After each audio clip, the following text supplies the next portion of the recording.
brought you by Silver Pumps and Motors. Top quality और consistent performance के लिए सिर्फ सिल्वर पंप्स नाम याद रखना. ఉమ్మడి గుంటూరు జిల్లా ప్రజాప్రతినిధులతో జగన్ భేటీ అయ్యారు. ఈ భేటీలో జగన్ కీలక వ్యాఖ్యలు చేశారు. బాబు షూరిటీ భవిష్యత్తు గ్యారంటీ అన్నారు. ఇప్పుడు బాబు షూరిటీ మోసం గ్యారంటీ అయింది అని చెప్పారు. ముసలమ్మ కూడా బటన్లు నొక్కుతోందంటూ చంద్రబాబు విమర్శలు చేశారు. ఇప్పుడేమో బటన్ ఎలా నొక్కాలో చెవిలో చెప్పారంటున్నారు. ప్రజలను మోసం చేసిన వ్యక్తిపై 420 కేసు పెట్టకూడదా అని ప్రశ్నించారు మాజీ సీఎం జగన్. తెలుగుదేశం పార్టీ కార్యకర్తలు, తెలుగుదేశం పార్టీ నాయకులు ఏ ఒక్కరూ కూడా ఏ ఇంటికి వెళ్ళే పరిస్థితి లేదు. వీళ్ళు గన ఇళ్ళకు పోవడం మొదలు పెడితే, వీళ్ళు గన ప్రజల్లో తిరగడం మొదలు పెడితే ఏమవుతుంది? ఆ ఇంట్లో నుంచి ఆ చిన్నపిల్లలు మొదలు పెడతారు. ఏమంటారు? నా 15,000 ఏమైంది, నా 15,000 ఏమైంది, నా 15,000 ఏమైందని. ఆ ఇంటికి వెళ్ళినప్పుడు ఆ ఇంట్లో ఆ చిన్నపిల్లల తల్లులు ఆ పిన్నమ్మలు అడుగుతారు, ఏమని?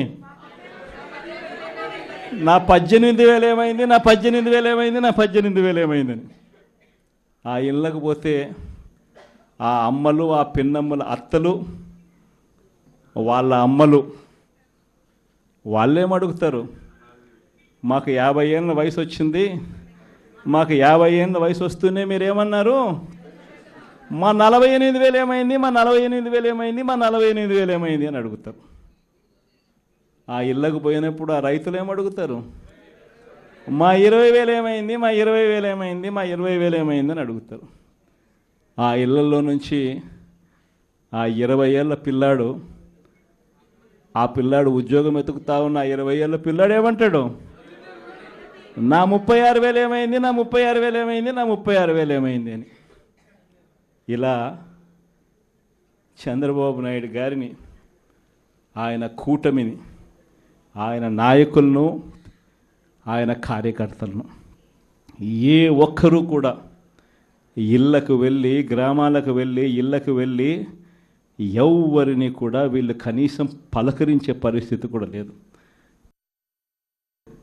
వీళ్ళే అన్నారు, మేము సూపర్ 6 ఇవ్వలేకపోతే, సూపర్ 7 ఇవ్వలేకపోతే ఏమన్నారు?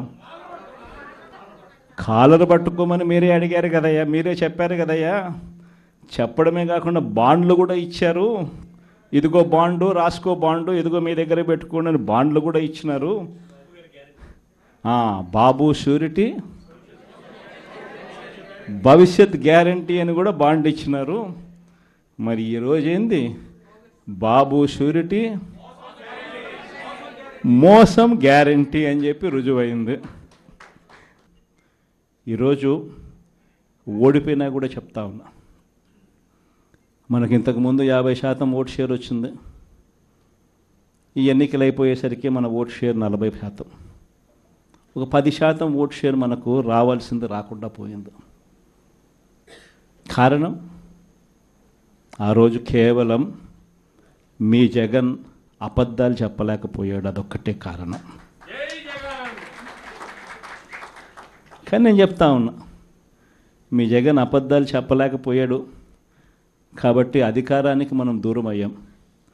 కానీ అధికారానికి దూరం అయినా కూడా మీ జగన్ మీ గుండెల్లోనూ, మీ మనసుల్లోనూ లీడర్ అంటే ఇలా ఉండాలి అని చెప్పి మాత్రం ముద్ర వేయగలిగాడు.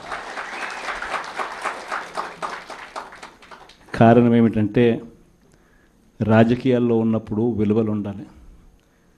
రాజకీయాల్లో ఉన్నప్పుడు విశ్వసనీయత అన్న పదానికి అర్థం తెలియాలి. ఈ జగన్, మీ జగన్ మరో 30 సంవత్సరాలు రాజకీయాల్లోనే ఉంటాడు.